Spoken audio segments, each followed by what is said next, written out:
بسم اللہ الرحمن الرحیم۔ حضرت ابن عباس رضی اللہ تعالیٰ عنہ نبی صلی اللہ علیہ وسلم سے روایت کرتے ہیں، آپ صلی اللہ علیہ وسلم نے فرمایا، تم ننگے پاؤں، ننگے بدن اور بے ختنہ اٹھائے جاؤ گے۔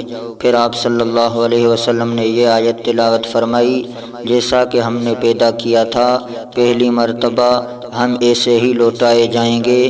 یہ ہماری طرف سے ایک وعدہ ہے جسے ہم پورا کر کے رہیں گے، اور روز قیامت سب سے پہلے ابراہیم علیہ السلام کو لباس پہنایا جائے گا، اور میرے اصحاب سے بعض کو جہنم میں لے جانے کے لیے پکڑا جائے گا، تو میں کہوں گا یہ میرے اصحاب ہیں، یہ میرے اصحاب ہیں، تو وہ کہے گا آپ کے بعد یہ لوگ اپنی ایڑیوں کے بل پھر گئے تھے، تو میں بھی وہی کہوں گا جو نیک بندے عیسیٰ علیہ السلام نے کہا تھا، جب تک میں ان میں تھا تو میں ان پر نگراں تھا۔ حضرت عائشہ رضی اللہ تعالی عنہ بیان کرتی ہیں، میں نے رسول اللہ صلی اللہ علیہ وسلم کو فرماتے ہوئے سنا، لوگ روز قیامت ننگے پاؤں، ننگے بدن اور بلا ختنہ اٹھائے جائیں گے۔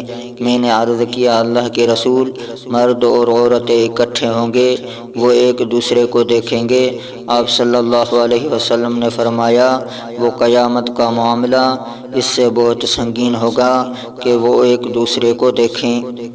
حضرت انس رضی اللہ تعالیٰ عنہ سے روایت ہے کہ ایک آدمی نے عرض کیا، اللہ کے نبی، کافر کو روز قیامت اس کے چہرے کے بل کیسے چلایا جائے گا؟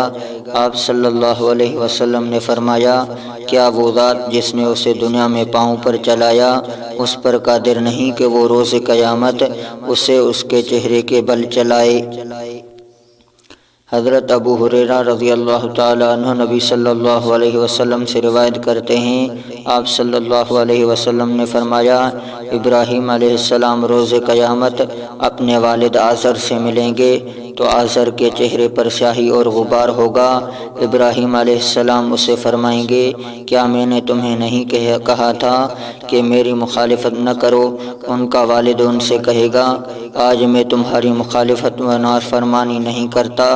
ابراہیم علیہ السلام عرض کریں گے، رب جی، تو انہوں نے مجھ سے وعدہ کیا تھا کہ تو روز قیامت مجھے رسوا نہیں کرے گا۔ اس سے زیادہ رسوائی کیا ہے کہ میرا والد تیری رحمت سے سب سے زیادہ دور ہے۔ اس پر اللہ تعالیٰ فرمائے گا، میں نے جنت کافروں پر حرام کر دی ہے۔ پھر ابراہیم علیہ السلام سے کہا جائے گا، تمہارے قدموں تلے کیا ہے؟ وہ دیکھیں گے تو وہاں آزر کی بجائے ایک گھنے بالوں والا بجو ہوگا جو اپنی غلاظت کے ساتھ لت پت ہوگا، اس کو اس کے پاؤں سے پکڑ کر جہنم میں ڈال دیا جائے گا۔